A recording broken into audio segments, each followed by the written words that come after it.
Right, so hello and welcome back to Books and Things, and today I'm going to do my TBR for the Booktubeathon.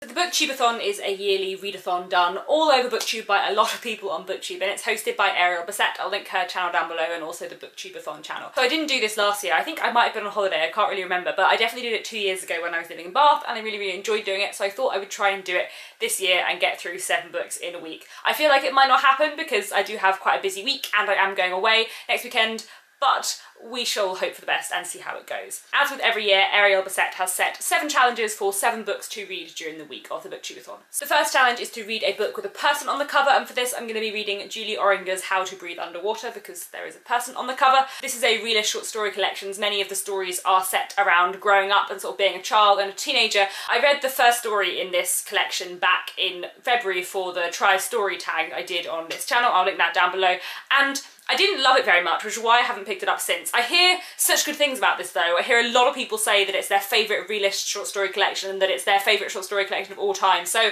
I feel like there must be something in here that I didn't get out of the first story. I felt a bit hesitant about it, especially because a lot of the people who I hear say this is their favourite short story collection, I also hear them say that that first story is one of their favourites, and I just didn't really get anything out of it. But I'm looking forward to reading it and to getting through the rest of the stories and seeing how I enjoy it anyway. Second challenge is to read a hyped book, and for that I'm hoping to pick up The Essex Serpent by Sarah Perry. Nick gave me this for Christmas and it's been sitting on my shelf since, and I really think I'm going to love this a lot because it's like set in the Victorian period and is about a woman who, after her husband dies, moves to Essex and befriends a clergyman. Everyone in this town or village where she moves to with her son is really interested in, kind of obsessed with this idea of this Essex Serpent, this mythical creature that may or may not exist. This has been massively hyped on Booktube with so many of my favourite booktubers loving it, and it was in a lot of people's favourite books of 2016 videos at the end of last year. So I'm really hoping to like it, and although it's a little bit longer, I'm hoping I can at least start it and get through a big chunk of it this week. The next challenge is to read a book in one day, and I have this, which is Some by David Eagleman, 40 Tales from the Afterlife.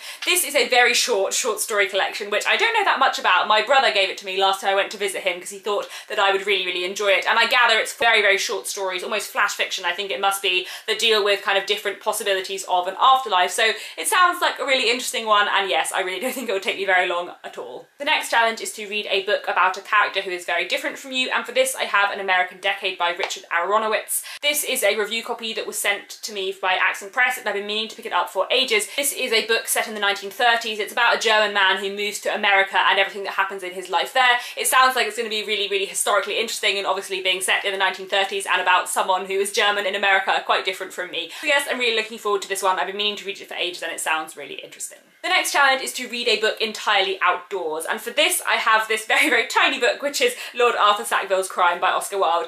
I will not have much opportunity to read outdoors. I don't spend that much time outdoors. I don't have a garden or a balcony or anything like that where I can go and sit outside in my own space. In other words, if I want to read a book entirely outdoors, I have to go and sit in the park for an hour, so I decided to pick up a very short one, and that is this, which is only about 50 pages. I really like Oscar Wilde. I love A Picture of Dorian Gray. I've read a lot of his plays, all of which I thoroughly enjoyed, and I also quite like his poetry as well, so I'm looking forward to this. This is a short story of this, and I'm really hoping to enjoy it. The sixth challenge is to read a book that you bought entirely because of the cover, and for this I'm going to try and pick up Scribbles in the Margins by Daniel Gray. So this I just genuinely did pick up because of the cover and the title. I was in Waterstones buying like a birthday card, and I saw this is one of like their books on the counter, and it just looked really interesting. It's a non-fiction book about why books are important and why reading is a wonderful thing, and that sounds very much up my street, and it is very pretty. It's also not very long, so good for the Booktubeathon, and that it probably won't take me very long to read. Finally, the 7th challenge is just to read 7 books in a week, and so the 7th book I have to complete the Booktubeathon is this, which is The Threat Level Remains Severe by Rowena McDonald.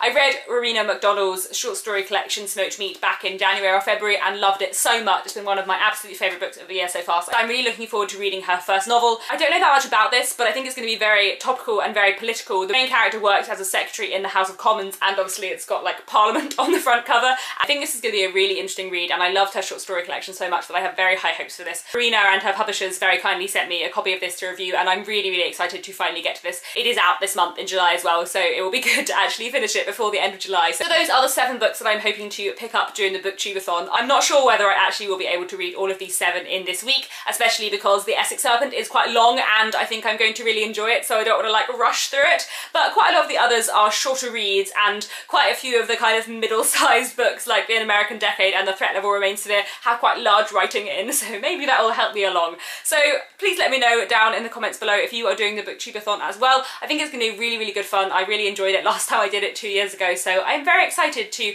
catch up and get lots of reading done. Also, because the majority of my reading so far in July has been rereads of classics, it will be quite nice to read some modern, new, different books that I haven't read before. I think it should be quite an exciting end to the month of July. So yes, thank you very much for watching, and I'll be back very soon with another bookish video.